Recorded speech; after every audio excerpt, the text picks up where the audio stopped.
In this session, Barry Stroud invites Davidson to explain what is wrong with skepticism about the external world. A number of areas of Davidson's work are covered, including his rejection of empiricism, his theory of perception, his views about causation, and his notion of triangulation. Davidson's rejection of empiricism is discussed in detail in his discussion with Quine in this series. But in this session, it is made clear that the rejection amounts to a denial that there is any epistemic intermediary between the world and our beliefs about it. Davidson explains how this denial is consistent with his belief that all our knowledge about the world depends on perception, in the sense that it is through perception that we gain reasons to believe the things we do believe about the world. After having introduced the topic of perception, Stroud offers Davidson the following skeptical argument. There are cases of non-veridical perception. In particular, there are cases in which someone has an illusory experience, while they are unaware that they are having an illusory experience. Given this, it might be that all of our experiences were like that. And so it might be that all our beliefs about the external world, formed on the basis of perception, were mistaken. Davidson suggests that this argument employs fallacious reasoning. It is a fallacy, Davidson argues, to reason from the claim that any one of our experiences might be so-and-so, to the conclusion that it might be that every one of our experiences are so-and-so. Davidson is quick to acknowledge that resisting a fallacious argument to a skeptical conclusion does not in itself demonstrate the falsity of that conclusion, and Stroud asks Davidson to explain why he thinks that the conclusion is nonetheless false. There is much discussion of Davidson's response, but the key idea is that we should look at the conditions that would have to be fulfilled in order for the skeptical claim, the claim that we might be predominantly mistaken in our beliefs about the external world, to have the content that it does have. And once we do this, Davidson argues, we will see that those conditions can be fulfilled only if the skeptical claim is false. The discussion next turns to an appraisal of Davidson's views about what fixes the contents of our ordinary perceptual beliefs. Davidson describes his view that the content of someone's belief is fixed by whatever event caused them to have it, together with the situations in which they first learned to have beliefs of that sort. Stroud raises a number of objections to this view, and a rich discussion follows. Stroud concludes his questioning with a final skeptical challenge. Given Davidson's account of how the content of our beliefs are fixed, there must be an external world. But given that he has merely offered necessary conditions of the possibility of thought, not an analysis of thought itself, it is not possible that the majority of our beliefs about the world are false. Davidson counters this challenge by appealing to his notion of triangulation. People share the world with other people, and they do so by systematically reacting to the world and to others' systematic reactions. And given this triangle, a triangle joining a speaker, the world, and other speakers, there is a limit to how many of our beliefs could be false. I'm very pleased to introduce Barry Stroud, Professor of Philosophy at the University of California in Berkeley, and a colleague, of course, of Professor Davidson. He's going to discuss today the problems of skepticism and, first, the problem of perception. Barry? Well, maybe we could begin by talking a little bit about empiricism. I think many philosophers nowadays, even though they differ in many other ways, would be happy to call themselves empiricists. But I think you would not. And could you say what it is about empiricism that you think you don't like or don't want to accept, or what it means to you? Well, of course, different people have different things in mind when they call themselves empiricists. I have always thought that it was an important principle of empiricism, or let's say I've just included this in my own characterization of empiricism, that there's something given to us in experience which is not the outside world as we believe it to be, but something private, and old-fashioned examples would be things like percepts, sense data, what Hume called ideas, and these would be the grounds for all of our beliefs about an external world. It's not. It doesn't tell you enough to just say all of our views about the external world depend on experience, because depend could mean just causally depend, or could mean somehow that there's something internal about experience, which is then the basis for our construction or inference to an external world. So what I'm against is the idea of an epistemic intermediary between our beliefs about the external world and what's actually out there. Most of my arguments against, or many of my arguments against empiricism have been directed at Quine. And I thought that I could see that he accepted the idea of an epistemic intermediary in effect, though it's a bit of an argument to show that that's the case. So Quine identified two, what he called dogmas of empiricism, which he rejected, and you joined him in rejecting those, but you detected what you call a third dogma of empiricism, which you think he's committed to, and many other empiricists are committed to. But you don't deny that in some general sense all of our knowledge of the world rests on or depends on perception. Do you? No, certainly not. No, it's just a matter of how you read that word "depend." Right. How about if you read it this way, that we need perception in order to give us reasons to believe the things we believe about the world? Certainly. That's okay too. Yes, that's all right. Yeah. Of course, it depends on how you analyze perception. Right. So it does seem that what you're mainly focused on is views about, philosophical views about what is perceived, rather than the role of perception in gaining knowledge in general, but that there's a, as you see it, a distortion in the idea that what you perceive is something, so to speak, less than the world that you're trying to gain knowledge of. Right. Right. Yeah. But you don't want to go as far as saying that it isn't possible to perceive something to be so when it isn't so. Do you? I'm not happy with that way of putting it, because I think this is partly a verbal matter. I mean, certainly we sometimes, when we're looking at things, think that we see something that isn't there. And we're having a perceptual experience which is not veridical. But I'm inclined myself to think that if it's true that somebody perceives a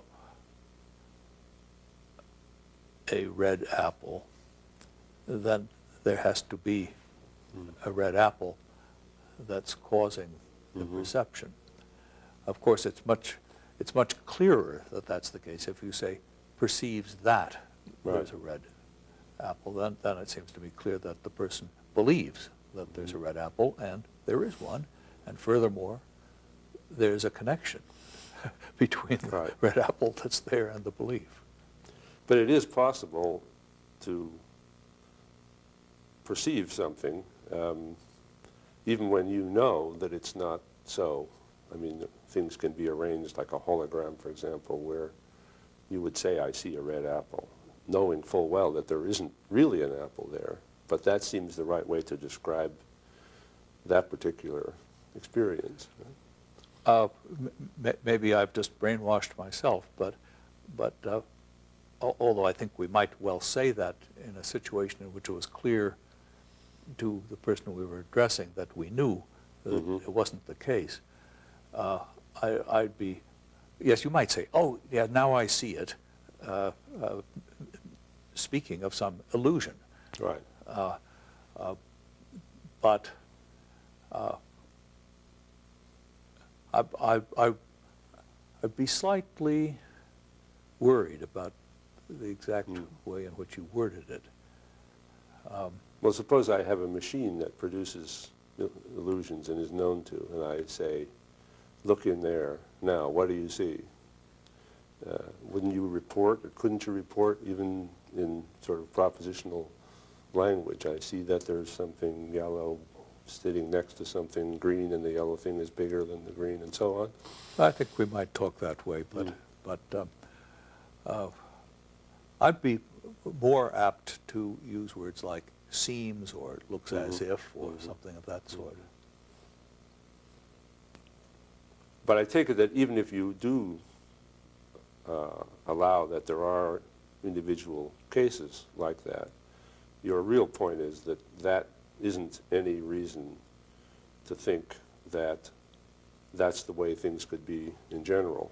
So there isn't, in the possibility of individual illusions or cases of being wrong, a threat of our losing our perceptual contact with the world in general. That's right. Yeah. Yes, because I'd say I mean, the reason we know it's an illusion is that we have so many non-illusory experiences. Right. But the threat, I take it, that many philosophers have seen in the possibility of illusion is that we can have the illusion even when we don't know that it's an illusion. Of course. And then the generalization is that for all we know, we may always be in this kind of situation. Right. This is an example of a fallacy that seems to me to be occur in philosophy a lot, and that is to infer from the fact that every item of some sort might be a certain way, to infer that therefore all the items might be that way, and of course that's to change the order of the quantifier, so to speak. But it's not quite as bad as that, is it? I mean, it's not that this might be an illusion, so everything might be an illusion. I mean, it starts from the fact that there sometimes are illusions, that is to say, this is an illusion. Sure. And so it could be that everything is like this. Right. It's still Tempting. fallacious, but it's not as bad. Yeah. Now, would you say then that since that kind of reasoning is fallacious, or there's no way to go from the fact of particular illusions to a general threat, would you say that that is enough then to stop the threat that might be thought to exist of skepticism with respect to our knowledge of the world? That is, you just can't get to it from the facts that it appeals to? No, I don't think pointing out that that's a fallacious argument is enough to disarm skepticism. Mm-hmm. Why not? Well, the fact that it doesn't follow, it doesn't show that it's not, that the conclusion isn't true. I mean, that we could be globally deceived. Mm-hmm. It might be the case, even though it doesn't follow from the fact that we might be wrong about any particular belief that we have about or perceptual belief that we have about the world. But take a particular person who does know that there are illusions and has sometimes been under an illusion. suppose he asks himself, do I really know on this occasion that I'm not under an illusion the way I know I was sometimes in the past? What do you say to that person, or what do you say about the question he's asking himself on that occasion? That he doesn't have anything to worry about? I mean, he can't have anything to worry about if he really thinks about it? Well, we're imagining, what are we imagining exactly? He says to me, Well, just to himself. Even. he says to himself, I wonder whether all of this is an illusion. Do I think that that's impossible? No. I don't, I'd say any argument against skepticism that showed that you couldn't be massively deceived at some point would be wrong, because we could be. Yeah. I mean, an individual person could be, certainly. Yes, because individual people sometimes are. So if the person says, well, I could be, so there must be, if I'm going to know that I'm not deceived this time, there must be some way for me to find out whether I am now deceived or under an illusion. No. No. Some definite known way of finding out. No, I don't think there is. Mm. And that's why the threat of skepticism, you think, has to be stopped in some other way. That is, isn't as if you can find reasons in your current experience for discovering that or believing that you're not under an illusion once you take this question seriously. That's right. Yes, this is, it sounds like the problem that Plato ran into in the Theaetetus. Looking down in the corner of the picture to see whether it's guaranteed to be true. Right. Of course, if you're skeptical about the picture, you're going to be skeptical about the little mark in the corner too. No, there can't be a mark of veridicality in what's given in perception. Mm-hmm. But then let's return to the person who realizes there is no mark of veridicality, and then asks himself, how can I know that I'm ever getting it right, since on each particular occasion I see there's no way for me to tell that I am getting it right? Mm-hmm. Now, I think you want to say that the worry that he's never getting it right, or might never be getting it right, is not a real worry. That's true. I do think that. Yeah. Could you say how you think that works? Reassure me. Yeah. Well, I'll try, Barry. But some people just don't want to be reassured. Well, a place to start, I think, would be to ask. I'll ask you. What is it that you're worried about? What? Give me an example. What do you think? Here you think perhaps all of your thoughts about the world are perhaps not just a little mistaken, but I mean really, really mistaken. The world just isn't like that. To take the example that you've thought about a lot, maybe nothing really has a color. That's just something subjective that has to do with something in us, but not something that's. I mean, that would be pretty massive. Yeah. Say how did you learn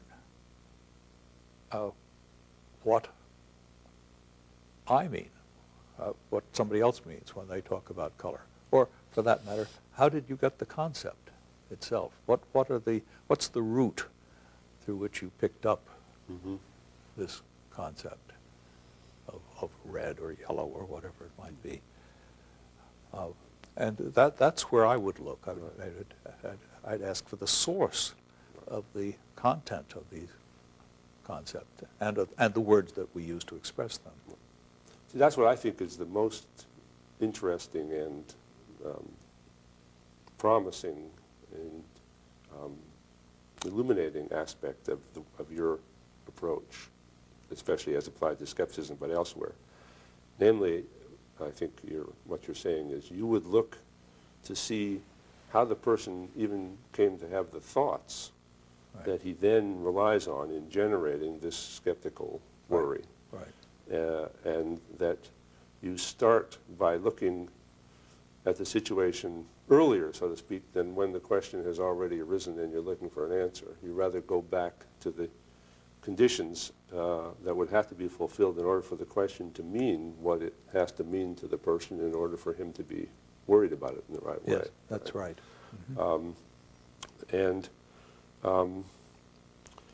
Maybe this is connected too, is it, with your difference from Quine, that your difference with Quine with respect to some kind of sensory intermediary or some kind of directly given element in perception is that once you have that, you cannot give the right account of how the things that you think even mean what they do to you. You can't account for it in the right way. So that, in a way, questions about meaning or the conditions of thought have to be understood philosophically as some sense prior to questions about how you know things, since in order to come to know things, you have to already be able to think and mean things. Right, that's right. Yeah. So we should look to the conditions for meaning things in the way we do or thinking things in the way we do to understand how knowledge is possible. And they say, I think this is different from a lot of the ways a lot of people have thought about knowledge. Not everybody, and this is something I've drawn attention to elsewhere, not, for example, different in very general respects from Kant. You might say he starts with the idea of what are the conditions for being able to think or experience anything. And out of this comes eventually a conception according to which, although this wasn't his only intention, skepticism about the world comes to be impossible. Right? And one thing that's always fascinated me is just how Kantian or non-Kantian your views are, how they actually differ. Because it does seem to me clear that although Kant proceeds in this way and has this anti-skeptical outcome, the price of that, in his case, is a kind of idealism, sort of transcendental idealism. Which does sound like a form of skepticism. Well, that's my reaction. It doesn't seem to me much better than what it's supposed to be an antidote to. Right. But now what's especially interesting about your approach is that you achieve, or you claim to achieve in general terms, a kind of resolution that's Kantian in that general respect, that is, you get out of the conditions of thought and experience the impossibility of a threatening skepticism, but you do it or claim to do it without idealism. Can you say a bit about how that works? Maybe I could add to this one further aspect. You wrote some time ago an article called A Coherence Theory of Truth and Knowledge. And I think you might not still be completely happy with having given that title to the paper. And some people have taken you to be more idealist than I think you want to be taken to be. So how do you avoid it while giving a kind of account of thought that has these wonderfully anti-skeptical consequences? Yes, the point of the title was that I held then and hold now that nothing is a reason for an empirical belief that doesn't trace back to empirical beliefs. So nothing gives support, epistemic support, to a belief about the world, perhaps with a few exceptions about our knowledge of our own minds, so just leave that aside. Nothing gives such support except other beliefs about the world. Now that's the coherence element. You're right that I regretted the title for several reasons, because certainly mere coherence of our beliefs doesn't guarantee their truth. But the thing that inspired the word before I realized that it implied things that to many people that I didn't want to imply, I still think that view was right. What one needs, though, to make this at all a plausible view, is an account of perceptual belief and what it is that gives our perceptual beliefs the contents that they have. By perceptual belief, I mean just the beliefs that spontaneously come into our minds when we look and hear and touch things.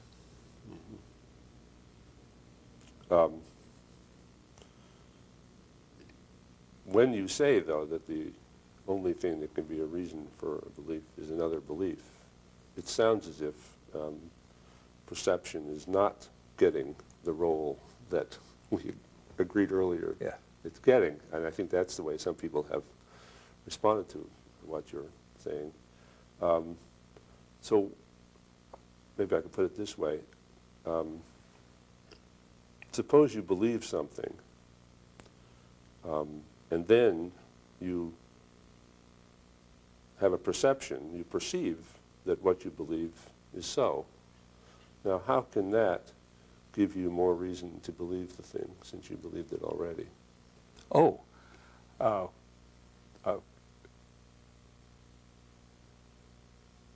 Well, it just confirms what you already believed.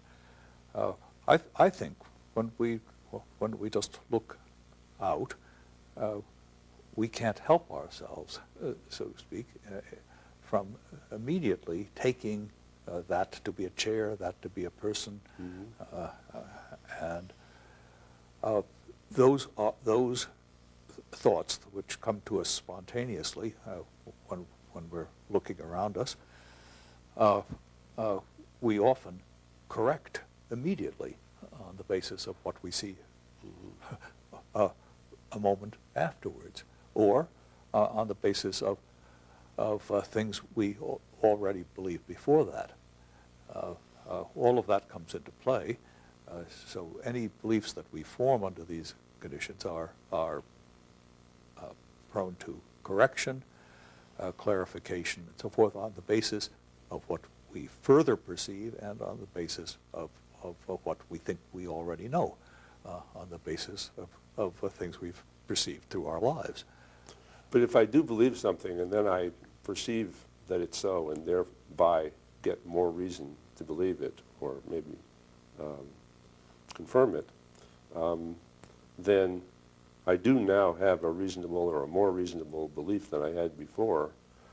But did I get that on the basis of some other belief?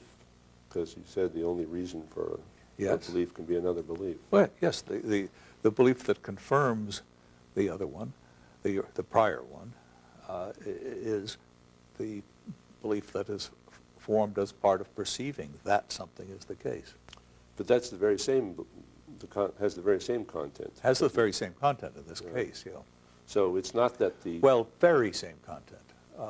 That seems... yes, why not? I mean, right, I believe that there's a blue teacup on the table. I'm not looking at it. I Right. put it there a while ago. I look, yep, there it is. Right. So new belief based upon present evidence confirms belief based on memory. So it's the same belief, so to speak, the same content can give you reason to believe Yes. that very same Certainly. thing. Right? Oh, certainly, sure. So it's not another belief in a certain sense. Well, not an, Right. right. Okay. I mean, it's certainly not the belief that you are perceiving. No, to it's be- a new right. event. It's a new Aha, event. right. That is the belief is reinforced or Okay. Now, these beliefs that you acquire by perception, they then can support your other beliefs, make your beliefs more reasonable. But you would focus on how it's possible to get these beliefs in the first place, in the sense that how it's possible for you to have particular thoughts or particular understandings of what goes on which you perceive.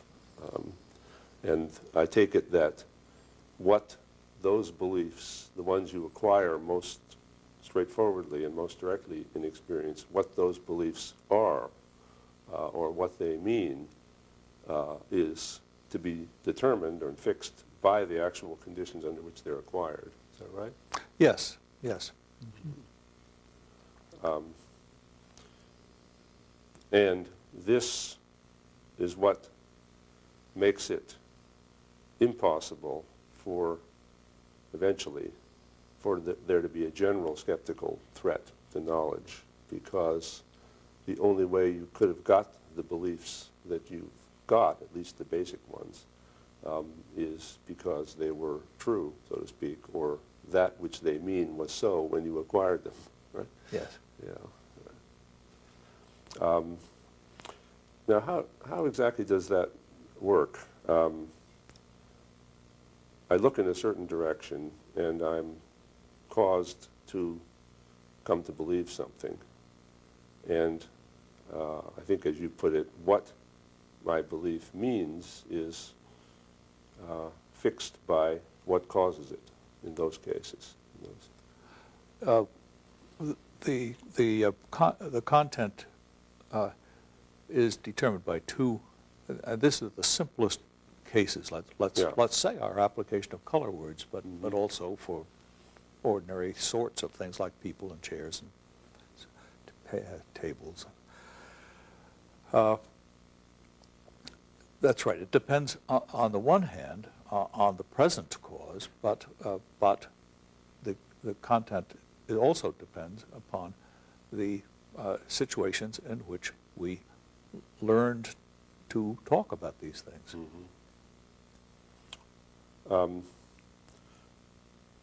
The trouble with causes, though, is that there are so many of them around.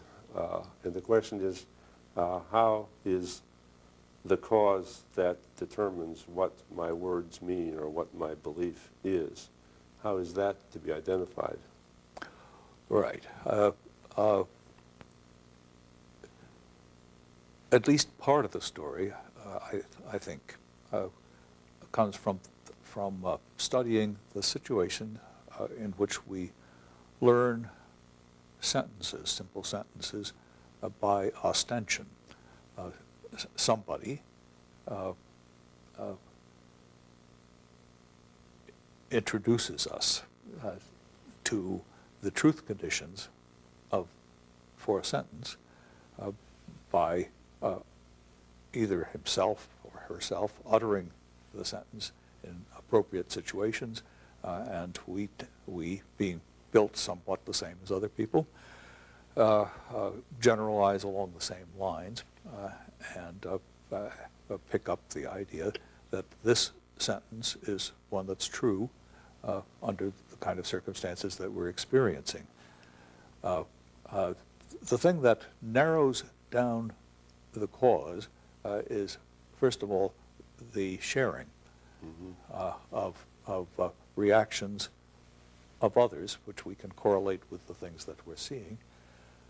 And of course, if you bring in more than two people, it narrows it down even more. Well, let's suppose we have two speakers and something happens. To take a famous example, a rabbit runs by. One of them says rabbit, the other says gavagai. Now, they are to be understood as meaning rabbit or there's a rabbit by those utterances. Why, according to your view? What a sentence like that means, of course, depends upon the circumstances in which it's appropriate to hold it true. Right. Now, a rabbit going by is an appropriate circumstance, but a lot of other things are going on at the same time, including purely personal things. So why should we suppose that utterance means there goes a rabbit? I think there are two ways of looking at this. One is to emphasize something like induction. Of course, if you emphasize induction, you say, well, one case is not enough. It takes a lot of cases, and the more cases you have and the more different the circumstances in which the cases arise, but where they're all cases of rabbits going by, the more you can filter out the relevant aspect of the situation as being the one that gives the content to the sentence. What's unrealistic about that account is, of course, that once we're on to language at all, we pick up what a simple sentence like that means much faster than induction would account for it. And I think there are a number of things that need to be said about why it works as well as it does. One of them certainly is both our physiology, which is geared to picking up certain kinds of things and keeping track of them, concentrating on them rather than other things. And the other is the ways in which we see situations as relevantly similar to each other. It's partly just in our sense organs themselves that in vision outlines are emphasized, but we're also apparently built right from the beginning so that we naturally keep track of macroscopic objects moving against a background. Not only do we do this, I mean, frogs do it. And it takes very little, it takes almost nothing that you would call thinking or training to be able to do that.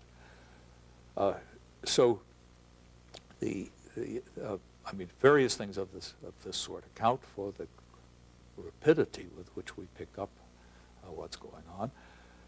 And since I think we work our way into the conceptual system that we all work with. I mean, we take for granted an ontology of large or medium-sized physical objects that are movable, that can change in certain ways and yet still be more or less the same thing.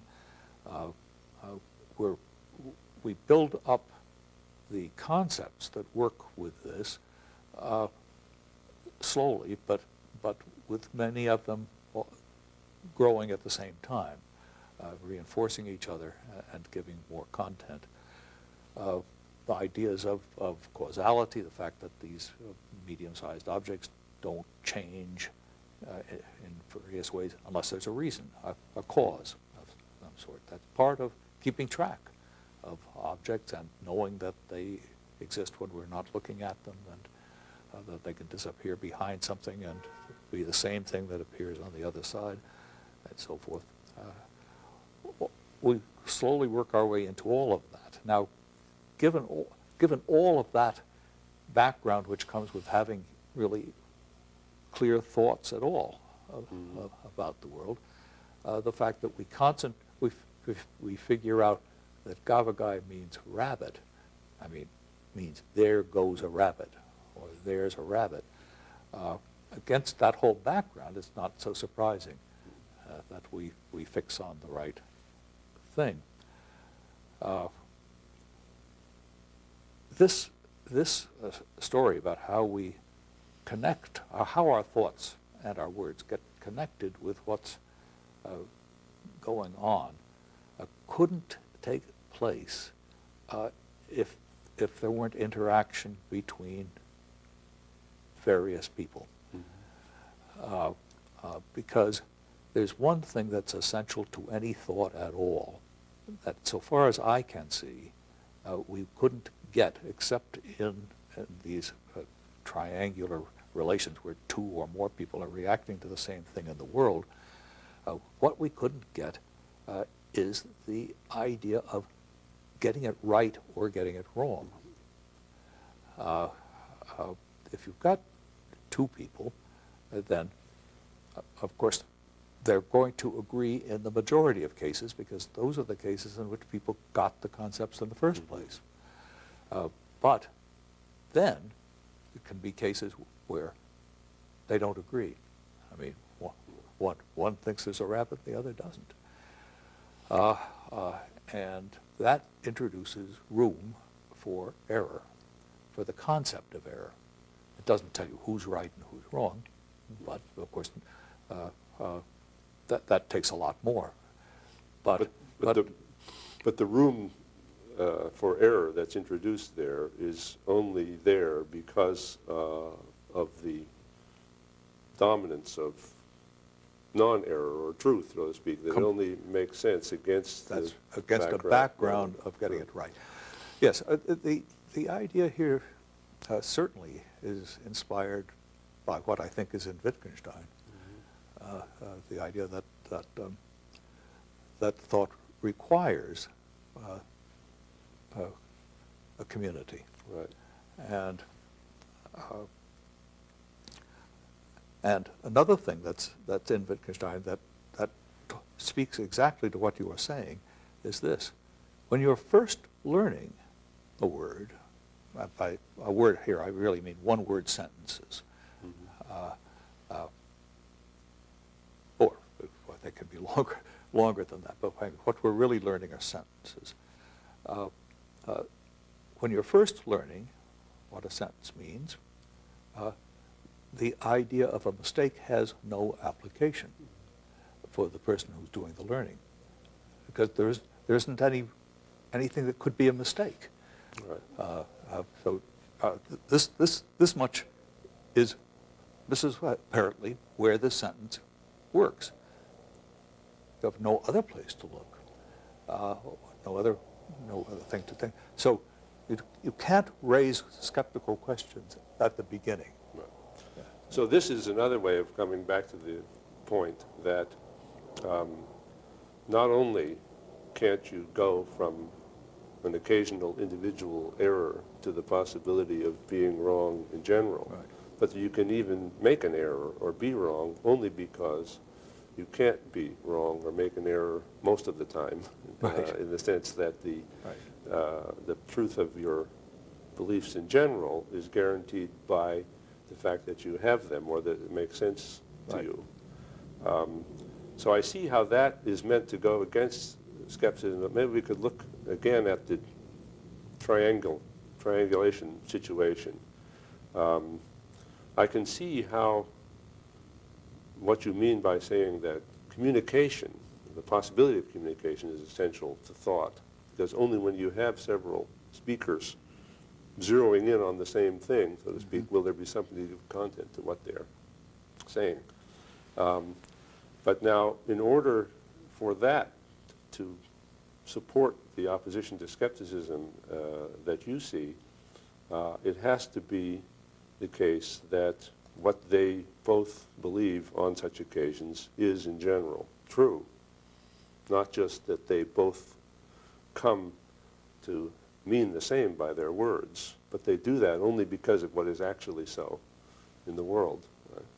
I think you've put this by saying that in these basic, simple cases, what speakers' words mean is what causes them to utter the words or accept the sentences that they accept. Is that right? Yes. Yeah. Yes. We're thinking now of the history of causality, not just the present case. Yeah, well, but something, for example, stimulates people to say something on a particular occasion, and it's only because those sorts of words have been uttered on those sorts of occasions amongst people in the past that those words mean what they do mean. Yes.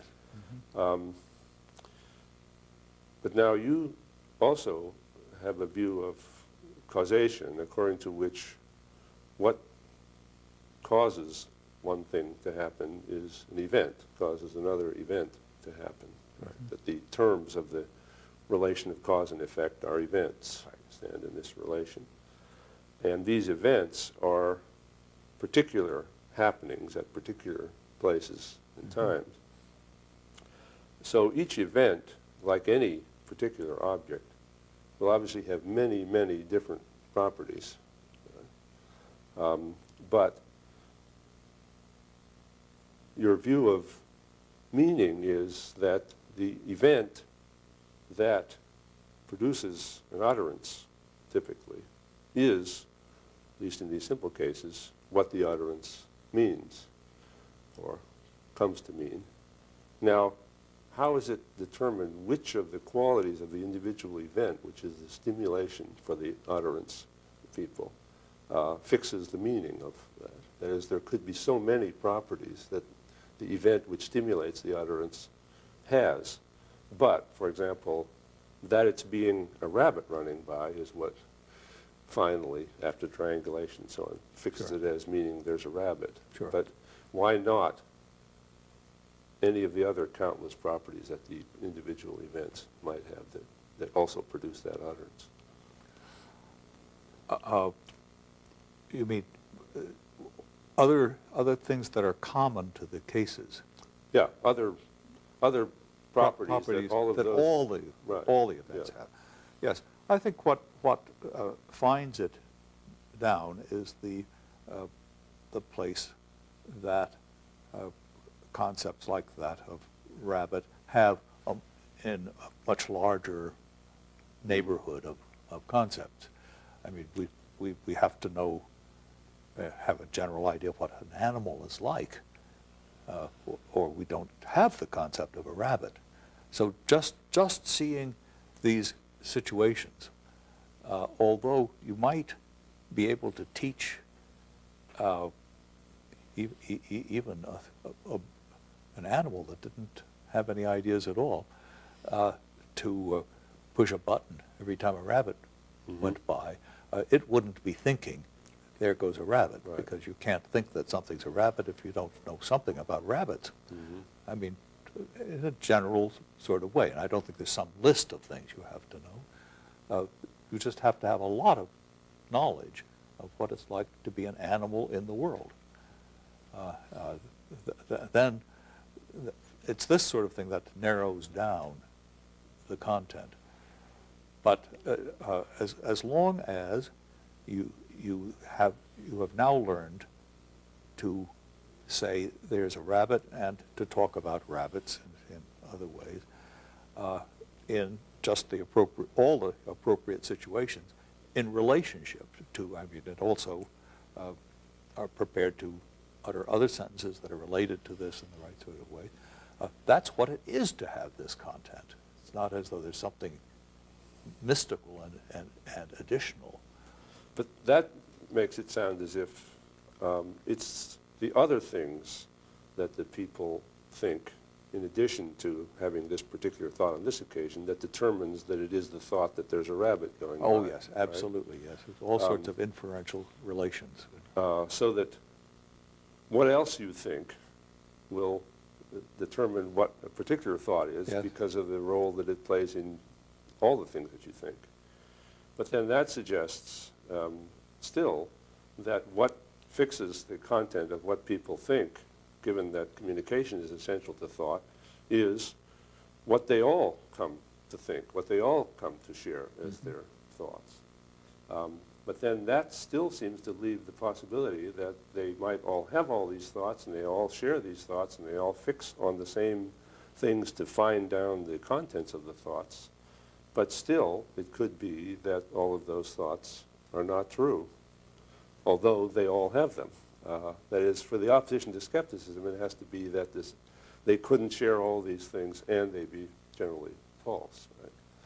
Now, I thought that the appeal to the actual causation, not what they think is the causation, but what is the actual causation of their thoughts, utterances, and so on, is what guaranteed the truth of those things. True, it is. But now you're saying that what finds down the contents of their thoughts is the other things that they think, rather than the actual. It's these two things together that do that. I think if there were something, other things besides there being a rabbit, so to speak, that always were present whenever there's a rabbit, there wouldn't, and this didn't make any difference to the relationship between thoughts of rabbits and thoughts of other things and so forth, then there would be no telling the difference in the content. So this is where something you have called the inscrutability of reference comes in? Or, no, I think that's a different point. No, I think this would just be a difference which makes no difference. Isn't a difference. Well, but doesn't it make a difference in this sense? That is, that the sentence Gavagai gets to mean there's a rabbit, after all, that doesn't mean the same as other things which we might express that might also be true of those events that generate it. That is, we understand the difference between there being a rabbit and there being other things which are always present when there is a rabbit. And so... But that, we understand that, but that's the things that make us discriminate. Well, let's take the kind of example that's probably on your mind, like there's an undetached rabbit part. Or something like that. Well, something like that. I wasn't actually having that in mind, but I see. But that will do. Will that do? Okay. Yeah. Well, no. Those sentences come to have different contents because we, on other occasions or in other ways, learn the notion of part and detached and undetached and so forth. If it weren't for that, there wouldn't be any difference in the content. There would be no grounds on which to distinguish these meanings. But we have plenty of grounds. Right. But then that suggests that, again, that what distinguishes amongst these different meanings and fixes the particular content is all the other things that we think, which enable us to discriminate. Right. It isn't just those, though. I mean, it's also, I mean, our belief that there's a rabbit there now also depends on more than just all the other things we believe. Depends on seeing the rabbit. Right. But that, of course, again, is an intentional attitude. It's something Oh, yes. that we do rather than something that is merely the case Right. with the thing. Yeah.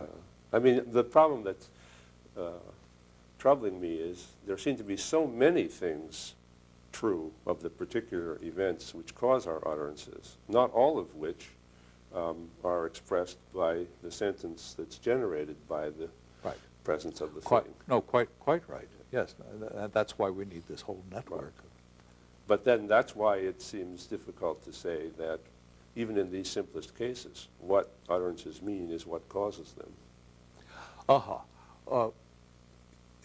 Yes, in fact, that, it seems to me, that formulation tries to pack too much into a short phrase. That was, I think this is perhaps a fault in my writing in general. Having a quite complicated thing in mind, I want to get the general idea across. And the general idea here is that it is these actual encounters that involve two or more people and things that register in some way on them in common. It's a set of causal relations between the people and things happening outside that in the end, but in very, very complicated ways, determine the contents of our perceptual beliefs, and indeed of all our empirical beliefs ultimately. So I've tried to pack that into this simple phrase, and I agree with you. I don't want to put any more weight on that than I have in the things I'm saying. I think one thing that's troubling with that formulation is that if causation is an extensional relation between two events, and the events that we're interested in are those which bring about our having all kinds of thoughts, meaning things by what we say, all of those are intentional facts. It's hard to see how all of those utterances and thoughts, even in the simplest cases, having the meaning or content that they have, could be so the effect of there being the effect of a certain cause, where that's just an extensional relation. I agree. There's no definition or analysis of any of these intentional states on the basis of extensional facts that I'm presenting here at all. In fact, the basic triangular situation can be stated without supposing that any thought is going on at all. We seem to have, we do see one bird sees another bird that apparently sees something, and both birds react to the same thing at the same time that they're reacting to each other's reactions. And there's the whole triangle again and again in the animal world. So the triangulation does not give an analysis of thought or content in itself at all. What it does at best, what I think it does do, is express very important necessary conditions for there to be thought and communication. But how to make the jump from just these learned interreactions, or some of them not even learned, just primitively given. How to make the jump from that to thought, meaning, and so forth, I have no idea.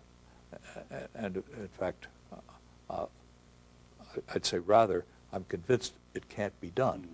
That is, that we can't explain that at all.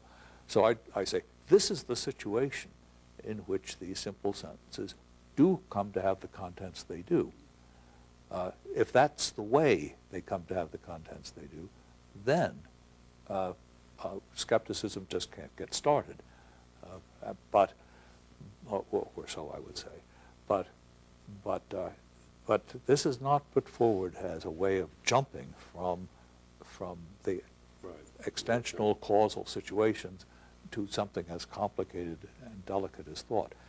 But there are, I say, there are a number of aspects of thought where you can see that, or I claim that you can see that conditions for it are present in this simple situation. But would it be fair then to say that for thought, there must be communication, there must be triangulation, with the possibility of triangulation by various thinkers and speakers, and they must triangulate on, ultimately, the things that are causing, or something that's causing their utterances and responses. But you don't have to say anything in that account about what the causes are, as long as there are things that they're triangulating on. That's correct. And it's certainly not at all essential that even the creatures with thought are asking themselves what is causing this or that, what is causing the other person to act this way. They're just correlations between situations and people. And that these correlations, many of them, obviously come very naturally to people. So it's not as though, in spite of its complexity, as though it's all that hard for us to get it going.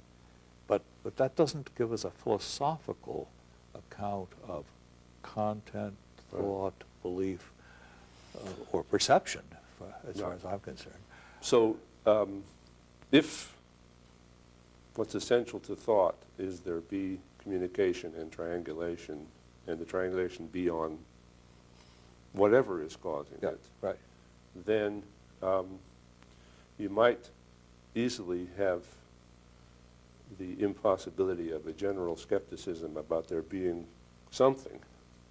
But doesn't it seem to leave a gap in that, a gap between everything that the people believe as a result of triangulating on whatever's causing it and what is causing it? That is to say, that they could be, as far as this philosophical account goes, still massively wrong about the way things are, but not wrong about there being some way things are and something causing. That is, you don't have now any external, purely extensional account that's giving the content to their beliefs. And it seems to leave open the possibility, anyway, logically, of their beliefs not being true, even though we have a perfectly adequate philosophical account of how they come to have them all. Well, I would think not, but that's because if you think they could be massively mistaken, you have to ask, well, now what are the contents of these mistakes, which are consistent? I mean, these are beliefs which are consistently caused by something that really is happening. Now, what gives them, where does the content come from that's not, obviously, not derived from what's out there? That would just be, to me, completely mysterious. So it seems to me enough to counter that, to hold, or let's say, it would counter that if you believed, as I do, that there can't be more to content than is derived from the actual situations. In which what could we be communicating to somebody else when we react to a situation that they're reacting to? Well,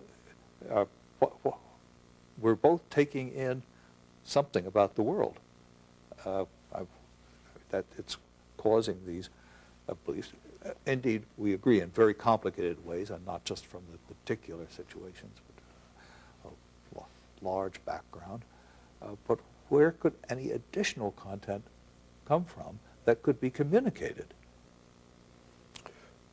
Well, that's a question which says what sort of philosophical account could be given of content that didn't satisfy the conditions you're saying must hold.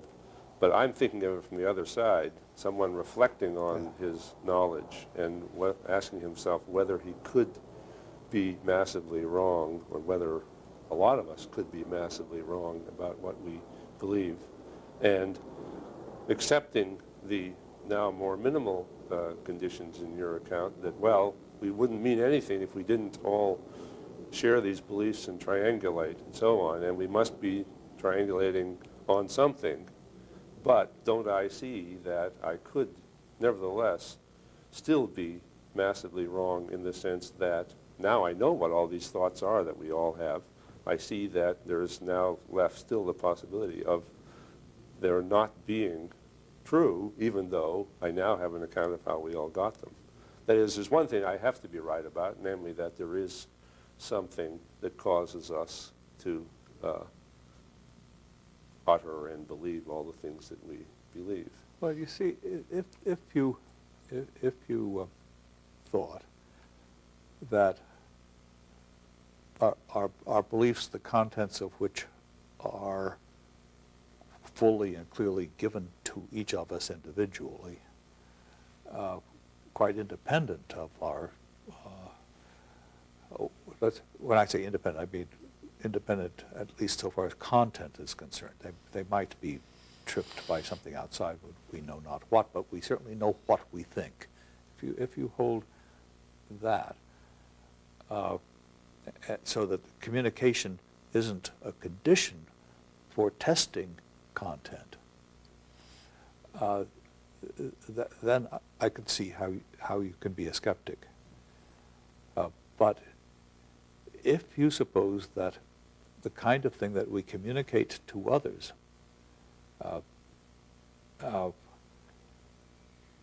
is in general the kind of thing we can think, then beliefs aren't this thing that's independent of what is in very complicated ways causing us to interact in the ways we do with the world and each other. Then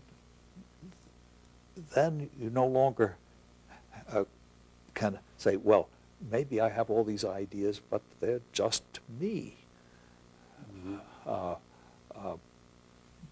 No, I'm sharing the world with other people, and I do that only through the things that I systematically react to, and to the things that they systematically react to.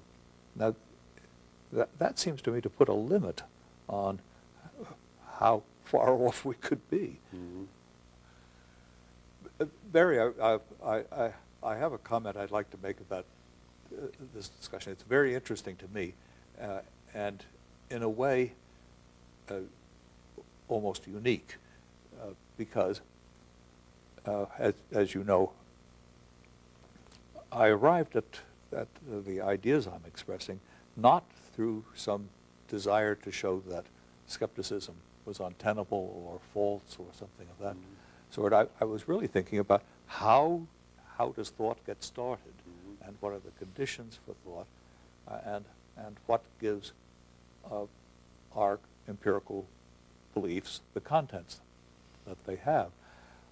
And it came to me, having done this, that if this was right, then skepticism about about the existence of an external world and being more or less the way we think it is, couldn't arise, nor could skepticism about the minds of other people.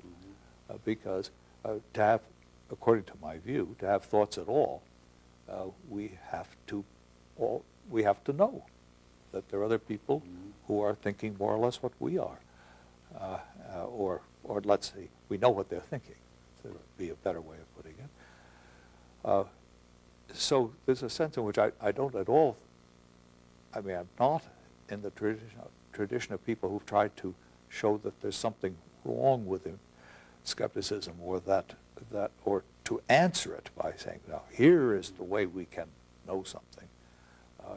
It's rather, I'd say, here's what it's like to even believe something. And if you have a belief, you're already not a skeptic. I mean, yeah.